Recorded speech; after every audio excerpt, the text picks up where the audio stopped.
بسم اللہ الرحمن الرحیم الحمدللہ الذی جعلنا من المتمسکین بولایت امیر المومنین الصلاۃ والسلام علی اشرف الانبیاء والمرسلین وعلی آلہ الطیبین الطاہرین المعصومین ولعن اللہ تعالی علی اعدائہم اجمعین اما بعد فقد قال حق سبحانہ تعالی فی کتابہ المجید بسم اللہ الرحمن الرحیم لا اکراہ فی الدین۔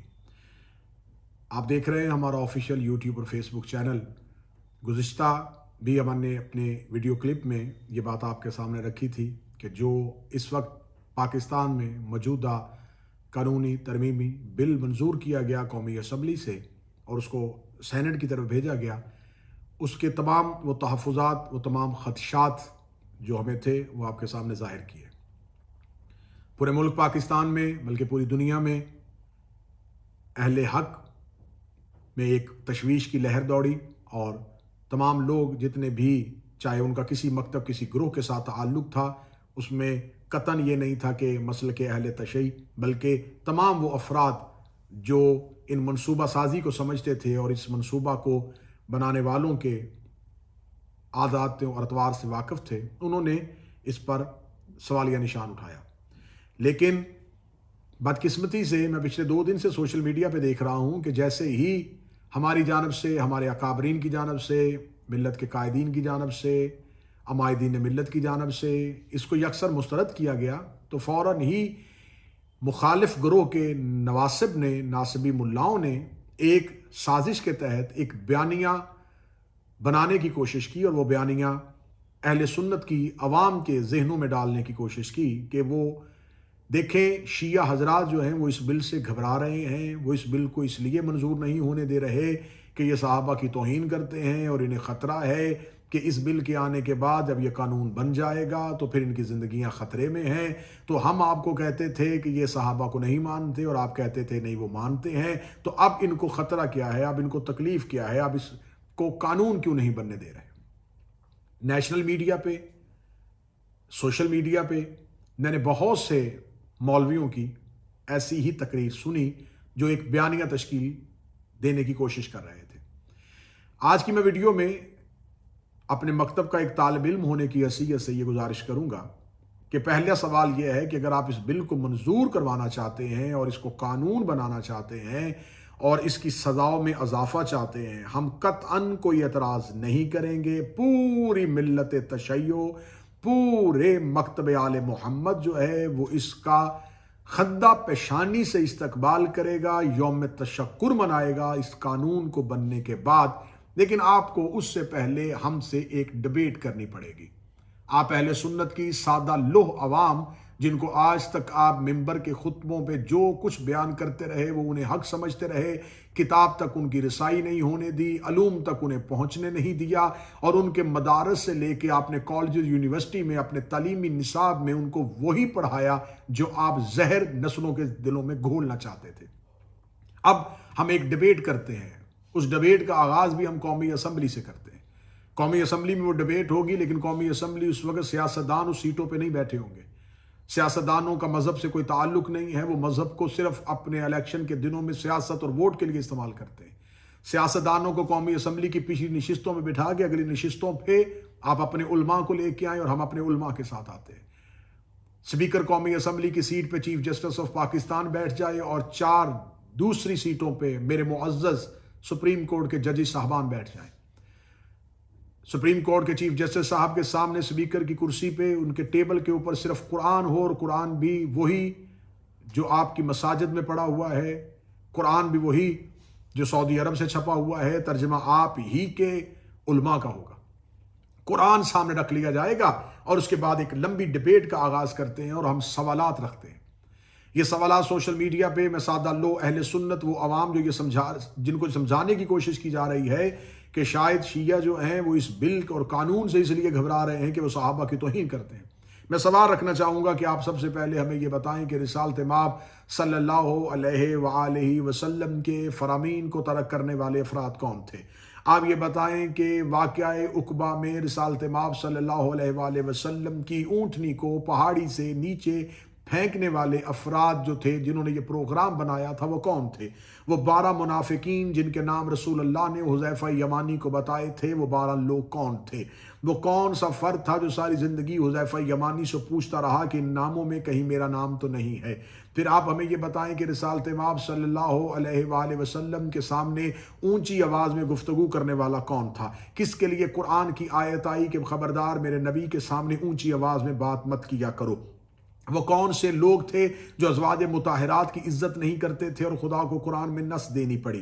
وہ کون سے لوگ تھے جنہوں نے نبی کو کاغذ قلم دینے سے انکار کیا تھا؟ وہ کون سے لوگ تھے جن کو حجرے سے رسالت مآب نے یہ کہہ کے نکالا تھا کہ میرے گرد شور نہ کرو؟ وہ کون سے لوگ تھے جنہوں نے رسالت مآب صلی اللہ علیہ وآلہ وسلم کی زندگی میں مسجد کے اندر بیٹھ کے رسالت مآب کے خلاف گفتگو شروع کی اور قرآن میں سورہ منافقون اتر آئی؟ وہ قرآن میں سورہ منافقون کی آیات جو تھی وہ آیات کافروں کے لیے نہیں تھی، یہودیوں کے لیے نہیں تھی۔ ان آیات کے مصداق اس دور کے کون سے افراد تھے؟ بعد از رسول جناب رسالت مآب کی دنیا سے جانے کے بعد آپ ہمیں بتائیں کہ رسالت مآب کے جنازے پہ شامل ہونے والے افراد کون تھے؟ جن کو رسول کے بعد خلافت اور حکومت ملی وہ جنازہ پیغمبر میں کہاں تھے؟ وہ رسول پاک کی تدفین اور تکفین کے وقت کہاں پر موجود تھے؟ رسالت مآب صلی اللہ علیہ وآلہ وسلم کا جنازہ کس نے پڑھایا اور کتنے افراد رسول کے نماز جنازہ میں شریک ہوئے؟ بعد از رسول جناب رسالت مآب کے جانے کے بعد ثقیفہ بنی سعدہ میں جو خلافت تقسیم ہوئی، جو اجماع ہوا، وہاں پر جو شور ہوا تھا وہ شور کرنے والے افراد کون تھے؟ سعد بن عبادہ انصاری قبیلہ خزرج کے سردار کو وہاں پر مکوں، تھپڑوں اور ٹھڈوں کے ساتھ مارنے والے افراد کون تھے؟ جن لوگوں نے بیعت خلیفہ کی نہیں کی تھی ان کے خلاف شورش برپا کرنے والے کون تھے؟ منکرین زکوٰۃ کا بہانہ بنا کر قبائل پہ حملہ کروا دینا اور مالک بن نویرہ کو قتل کرنے والا فرد کون تھا؟ کون تھا جس نے مالک بن نویرہ کو قتل کرنے کے بعد ان کی زوجہ کے ساتھ زنا بالجبر کیا تھا؟ وہ کون سے لوگ تھے جنہوں نے اس دور میں امیر المومنین کے دروازے پہ آ کے دھمکی دی تھی؟ وہ کون لوگ تھے جنہوں نے امیر المومنین کے دروازے کو جلایا تھا؟ وہ کون لوگ تھے جنہوں نے جناب سیدہ صلوات اللہ علیہا کو ان کے حق سے محروم رکھا تھا؟ وہ کون لوگ تھے، صحیح بخاری میں موجود ہے، جن سے جناب زہرا آخری وقت تک ناراض رہی تھی؟ وہ کون لوگ تھے جن سے جناب زہرا نے وصیت میں کہا تھا یہ میرے جنازے پہ نہ آئیں؟ وہ کون سے لوگ تھے جنہوں نے جناب سیدہ کا نماز جنازہ وصیت کے مطابق زہرا کے کہ ان کو میرے جنازہ پڑھنے سے روک دیا جائے؟ وہ کون افراد تھے جن کی جناب زہرا نے جنازہ نہ پڑھنے کی وصیت کی تھی؟ وہ کون سے افراد تھے جنہوں نے امام حسن علیہ السلام کے جنازے پہ تیر برسائے تھے؟ وہ کون سے لوگ تھے جنہوں نے امام حسن علیہ السلام کے خلاف قیام کیا تھا؟ وہ کون سے افراد تھے جنہوں نے امام حسین علیہ السلام کے خلاف بیعت یزید کی تھی؟ وہ کون سے افراد نے جنہوں نے یزید کا ساتھ دیا تھا؟ وہ کون سے افراد تھے جو ہر دور میں آئمہ کے مقابل کھڑے رہے؟ وہ کون سے لوگ تھے جنہوں نے مدینہ میں واقع حرہ پہ بیت اللہ اور مسجد نبوی کی توہین کی تھی؟ یہ تمام سوالات جواب طلب ہیں۔ ان تمام سوالات کے جواب جب آپ کو مل جائیں گے، اور وہ تمام افراد، ہم شیعوں کی کسی سے ذاتی دشمنی نہیں ہے، کسی نے ہمارا باپ دادا قتل نہیں کیا ہوا، کسی نے ہماری جائیدادوں پہ قبضہ نہیں کیا ہوا، ہم لڑ رہے ہیں تو اہل بیت کے حقوق کے لیے، ہم لڑ رہے ہیں تو رسول اور رسول کے خاندان کے حقوق کے لیے۔ آپ ہمیں بتائیں کہ کیا ہمارا جرم یہ ہے کہ ہم نبی اور نبی کی اولاد سے وفا کر رہے ہیں؟ کیا ہمارا جرم یہ ہے ہم نبی اور نبی کی اولاد کے دشمنوں کو تسلیم نہیں کر رہے؟ کیا ہمارا قصور یہ ہے ہم نبی اور نبی کی اولاد کے قاتلوں کو بے نقاب کرنا چاہتے ہیں؟ ہم سوال کرنا چاہتے ہیں، جنگ جمل کس نے کی تھی؟ جنگ صفین میں علی کے مقابلے پہ کون آیا تھا؟ عمار بن یاسر کے سینے پہ نیزہ کس نے مارا تھا؟ محمد بن ابی بکر کو زندہ گدھے کی کھال میں رکھ کے کس نے جلایا تھا؟ عبداللہ ابن مسعود کی پسلیاں کس نے توڑی تھی؟ میسم تمار کو تختہ دار پہ کس نے لٹکایا تھا؟ یہ تمام سوالات کے جواب آپ ہمیں نہیں دے رہے، اور آپ ہم سے الٹا کہہ رہے ہیں کہ آپ سب کو تسلیم کریں۔ پہلے آپ کو بتانا پڑے گا، قاتل علیحدہ کرنے پڑیں گے، مقتول علیحدہ کرنے پڑیں گے، ظالم علیحدہ کرنے پڑیں گے، مظلوم علیحدہ کرنے پڑیں گے، مومنون علیحدہ کرنے پڑیں گے، منافقون علیحدہ کرنے پڑیں گے۔ جس دن آپ نے خلوص سے دل اور صاف نیت کے ساتھ یہ کام سر انجام دے دیا، قرآن اور آپ ہی کی احادیث کی کتابوں سے آپ نے نبی کی توہین کرنے والوں کو، رسول اللہ کی توہین کرنے والوں کو، اہل بیت کی توہین کرنے والوں کو مجرم ڈکلیئر کر دیا، اس کے بعد جو افراد بچ جائیں گے وہ محبان رسول اور اہل بیت رسول ہوں گے۔ ان صحابہ کے پاؤں کی جوتی کے تلوے پہ لگی ہوئی مٹی بھی ہم شیعہ اپنی آنکھوں کا سرما بنائیں گے۔ ان اصحاب پیغمبر کو ہم معتبر سمجھیں گے، ان کی توہین کرنے والے کو ہم سزائے موت کا قانون بننے کی حمایت بھی کریں گے، ساتھ بھی دیں گے، اور یہ زور اور مطالبہ بھی کریں گے کہ ایسا کیا جائے، مسلسل کیا جائے، لیکن پہلے یہ طے کرنا پڑے گا کہ آپ کن کو منوا رہے ہیں؟ کیا آپ بنی امیہ کو منوانا چاہتے ہیں؟ کیا آپ جگر خارے جناب حمزہ کو منوانا چاہ رہے ہیں؟ کیا آپ ہمیں ان کو منوانا چاہ رہے ہیں جنہوں نے رسالت مآب کو اذیت دی؟ میرا سوال ہے کہ یہ بل لے کے کون آیا؟ جماعت اسلامی کے ایک رکن قومی اسمبلی۔ تو جماعت اسلامی جو ہے اگر وہ اس بل کو پاس کروانا چاہتی ہے اور وہ اس بل کو تجویز کنندہ میں سے ہے، اس بل کی تائید کرنے والوں میں سے ہے، تو جماعت اسلامی کا بانی کون تھا؟ مولانا ابو العلا مودودی۔ تو پھر جماعت اسلامی کو مولانا مودودی کو تسلیم کرنے سے انکار نہ کرنا پڑے گا، کیونکہ مولانا مودودی نے خلافت و ملوکیت لکھ دی ہے۔ انہوں نے لکھ دیا ہے کہ خلافت راشدہ کے بعد صرف ملوکیت ہی رہی تھی، صرف بادشاہوں کی حکومت آئی تھی۔ تو پھر جماعت اسلامی کو کہنا پڑے گا کہ مولانا مودودی کے افکار اور نظریات کے ساتھ جماعت اسلامی کا کوئی تعلق نہیں۔ جماعت اسلامی نے جماعت اسلامی کا کانسیپٹ کہاں سے لیا تھا؟ مصر سے۔ تو آپ کو ڈاکٹر طٰہٰ حسین کی کتاب فتنۃ الکبریٰ پارلیمنٹ میں لے کے آنی پڑے گی اور لکھنا پڑے گا کہ ہم ڈاکٹر طٰہٰ حسین یا مصر کے ان علماء کی ہرگز تائید نہیں کرتے جنہوں نے ملوکیت کے خلاف قلم اٹھایا تھا۔ پھر آپ کو صحیح بخاری چھوڑنی پڑے گی، پھر آپ کو مسلم چھوڑنی پڑے گی، پھر آپ کو مشکات کا انکار کرنا پڑے گا۔ کر دے پھر انکار۔ دو رستے ہیں، یا آپ اپنی ان کتب کا انکار کریں کہ ان تمام کتابوں میں جو لکھا ہے وہ تمام کتابوں پر لکھا ہوا غلط ہے، اور ہم ان تمام کہ ہم بخاری کے نظریات سے، ہم مسند کے نظریات سے، ہم احمد بن حنبل کے نظریات سے، ہم امام مالک کے نظریات سے، ہم ابن خلدون کے نظریات سے، ہم شبلی نعمانی کے نظریات سے، ہم مولانا ابو العلا مودودی کے نظریات سے سب سے ہٹ کے ہیں، تو پھر آپ ایک کوئی اور فرقہ ہے۔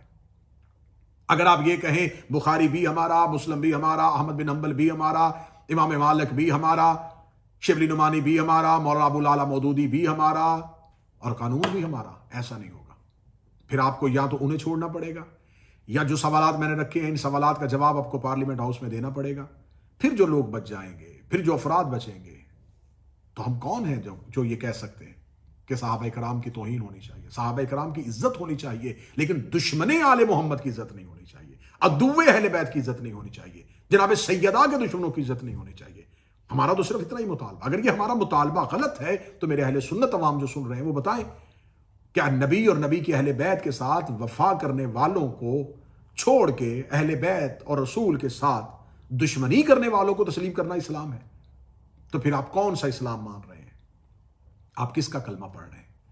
ان تمام سوالات کے جواب حل طلب ہیں، جوابات بڑے ضروری ہیں۔ جس دن آپ کے پاس یہ تمام جواب آ گئے، ملک میں امن آ جائے گا، ملک میں سکون آ جائے گا۔ نسلوں کے ذہنوں میں زہر نہ گھولیں، بچوں کی نظریاتی تربیت کریں، ان کے فکر کو ایک علیحدہ زاویہ نہ دیں۔ رسول جہاں امت کو کھڑا کر کے گئے تھے، کتاب اللہ و اطرت اہل بیت، ان کو وہیں پہ رہنے دیں، انہیں رسول اور اہل بیت کے ساتھ متمسک رہنے دیں۔ میرا ملک قائد اعظم محمد علی جناح کا ملک ہے۔ محمد علی جناح کا نظریہ کیا تھا اسے پڑھ لیں۔ جس نے خواب دیکھا تھا ڈاکٹر اقبال کی شاعری پڑھ لیں۔ انہوں نے ملوکیت کو کس طرح سے للکارا اور دھتکارا ہے۔ لیکن ایک شر پسند ٹولہ، ایک مذہب کا نام استعمال کرنے والا ٹولہ، جنہوں نے یہاں پر مذہب کے نام پہ نہ دربار چھوڑا، نہ مسجد، نہ سکول چھوڑے، نہ کالج، نہ پولیس، نہ فوج، آج وہ چاہ رہے ہیں کہ اس ملک میں امن ہونے کے لیے قانون پاس ہو۔ اس ملک میں ہر وہ قانون پاس ہوگا جس کی قرآن اجازت دیتا ہے، جس کی سنت اجازت دیتی ہے۔ آل محمد علیہ السلام آپ کے حامی و ناصر ہوں۔ خدا میرے ملک کو ایسے شر پسند اور شریروں سے محفوظ و مامون فرمائے۔ سلام علیکم یا علی السلام۔